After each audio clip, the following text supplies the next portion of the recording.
Նիկոլ Փաշինյանը քաղաքական առումով նման է ուրեմն կենգուրուի։ Նիկոլ Փաշինյանը քաղաքական կենգուրուի կարգավիճակ ունի, կենգուրուի ինչի համար, որովհետև կենգուրուն նայում է, երբ որ իր հետևից գիշադիչ է գալի, ինքը իր ձագին հանում է, գցում է այդ գիշադիչը ուտի,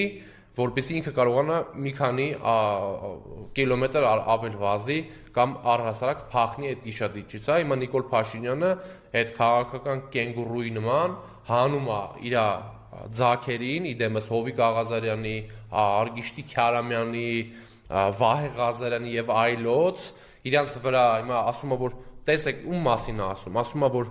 Հովիկ Աղազարյանը կոռուպցիոներ է։ Այդ մարդը, որ 60,000 դրամ էր ստանում, 200,000 դրամ աշխատավարձ ստաներ, կարող է չգիտեմ ինչ անել այդ մարդու հետ,